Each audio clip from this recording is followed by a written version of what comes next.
ازيكم؟ النهارده هنتكلم على هرمون اللبن او هرمون الحليب زي ما بعض الناس بيقولوا عليه، وازاي اي واحده تبتدي تشك ان هرمون اللبن ده عندها عالي. هل العلامه الوحيده ان عندها تاخر في الحمل ولا في علامات تانية؟ بعض الناس عندها كده اعتقاد خاطئ ان هرمون اللبن ده ما بيزيدش غير عند واحده كانت بترضع وقفت رضاعه، فبالتالي الهرمون كمل معاها ان هو يبقى عالي. هل ده حقيقي؟ الحقيقه لا، مش لازم تكون الواحده بترضع، بالعكس في بنات وستات لم يسبق لها الزواج اصلا وهرمون اللبن عندها عالي. ايه هي الاسباب اللي بتعلي هرمون اللبن غير ان الواحده تكون كانت بترضع قبل كده؟ الاسباب اي حاجه بتشتغل كمحفز للاعصاب في المنطقه دي هي ممكن تزود هرمون اللبن. زي ايه؟ يعني مثلا واحده بتضطر ان هي تهرش في المنطقه دي، مثلا عندها اي حاجه بتضطرها ان هي على طول بتيجي ناحيه المنطقه دي كانها بترضع بالظبط وبتعلي هرمون اللبن. واحده عندها مثلا هرش في المنطقه دي، عندها حزام ناري، عندها حرق في المنطقه دي، الحاجات دي كلها بتحفز الاعصاب في المنطقه دي وبتزود هرمون اللبن. من الاسباب المشهوره طبعا جدا العلاج، في علاجات معينه بتزود هرمون اللبن زي البريمبران مثلا، الموتيليوم، الحاجات دي كلها احنا كلنا بناخدها ومش متخيلين ان هي ممكن يكون ليها تاثير على الهرمونات وان هي بتزود هرمون اللبن.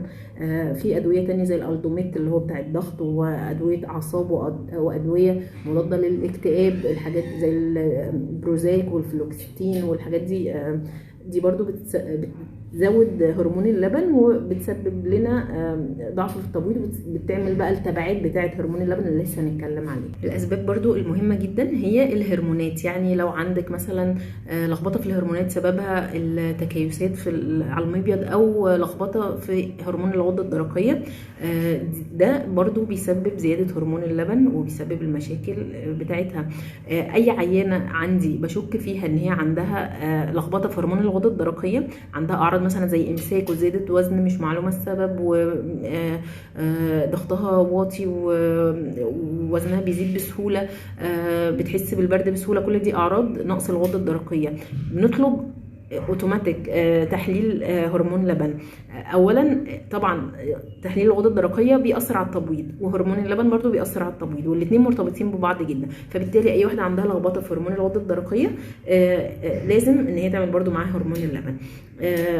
طبعا التكيسات في المبيض ده موضوع كبير جدا جدا وهنتكلم فيه في فيديو لوحده ونشرح كل الحاجات اللي تخصه، انما برضو من اسباب ان هو بيأخر الحمل وبيعمل مشاكل في التبويض ان هو برضو بيزود هرمون بيزود هرمون اللبن.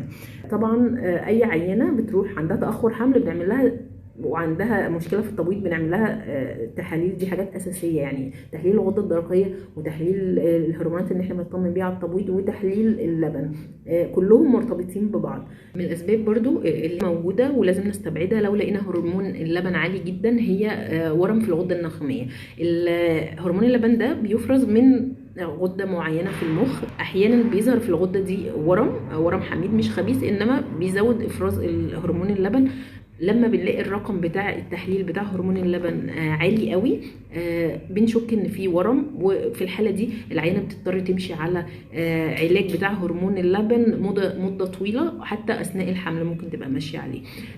في حالات معينه بيحتاج جراحه، انما دي حالات قليله وليها شروط معينه، انما في العادي بنتعالج بالعلاج عادي جدا. العلاج بقى بتاع هرمون اللبن في نوعين، في نوع منهم اللي هو كبرجولين اللي هو مفعوله قوي وبيمتد فترات طويله، اللي هو نص قرص بناخده كل 3 ايام، وفي نوع اللي احنا بناخده نص قرص نبتدي الجرعه قليله وبنزودها بالتدريج، اللي هو زي بارلوديل ولاكتوديل والكلام ده، عشان خاطر ده بيكون آمن مع الحمل. ده للحالات اللي الدكتور شايف ان هي لازم تكمل على هرمون الحمل، سواء عندها ورم في الغده النخاميه او الهرمون عالي عندها او.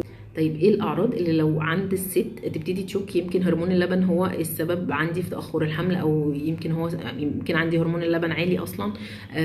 من الاعراض دي هي ان الست تحس باحتقان في الثدي طول الشهر، ولو عصرت صدرها تلاقي منه لبن نازل. طيب هل كل حاله عندها هرمون لبن عالي لازم ينزل عندها لبن؟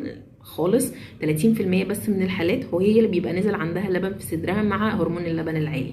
طيب من الاعراض التانية ان يكون عندها دورتها مش منتظمه خالص، او دورتها بتيجي كميتها قليله قوي، لان هرمون اللبن بيقلل سمك بطانه الرحم، فبالتالي الدوره بتنزل لك مدتها قليله وكميتها قليله. او ما بتنزلكيش خالص. طيب هل كل الحالات اللي عندها هرمون اللبن عالي عندها مشاكل في الحمل والخلفه وما بينزلهاش دوره وي وي وي؟ الحقيقه لا برضو. والدليل ان في ستات بترضع بتكون لسه والده مثلا بقالها شهر شهرين وبترضع بانتظام، ورغم كده بتحمل مع الرضاعه، لان هي بتبقى متخيله ان هي بترضع نظيف ومفيش تبويض. طبعا الحالات اللي بترضع بيكون عندها هرمون اللبن عالي، دي مش محتاجه تحليل، ورغم كده بتحمل مع الرضاعه. فبالتالي مش اي حاله عندها هرمون اللبن عالي يبقى عندها تاخر حمل، انما اي حاله عندها تاخر حمل لازم نعمل لها تحليل هرمون اللبن، لان هو ممكن يكون السبب. لو واحده جايه بتشتكي من لخبطه في الدوره وعندها شعر زياده في الجسم وعندها يعني بتحسي كده الاعراض كلها مثلا تتشابه مع اعراض التكيسات، انما المشكله ممكن تكون بس في هرمون اللبن. طيب هل هرمون اللبن التحليل بتاعه دقيق نقدر نعتمد عليه؟ الحقيقه هو ليه احتياطات لازم نعملها قبل ما نعمل التحليل عشان خاطر يطلع النتيجه دقيقه، زي ان احنا ما يكونش فيه جماع قبلها بفتره، تكون العيانه نايمه كويس، ان التحليل يتعمل الصبح لان في فرق بين النتائج الصبح وبالليل. الحاجات دي كلها لازم ناخد بالنا منها قبل ما نعمل التحليل. في اخر الفيديو اتمنى ان انتوا تكونوا استفدتوا، ولو عندكم اي اسئله عن هرمون اللبن اكتبوا لي في الكومنتات، واي واحده حملت عشان خدت العلاج بتاع هرمون اللبن تكتب تجربتها كده وتشجع الناس التانية. وتابعوني دايما، انا دكتوره ياسمين سعيد، وما تنسوش تعملوا سبسكرايب للقناه وتعملوا لايك للفيديو لو عجبكم. تابعوني.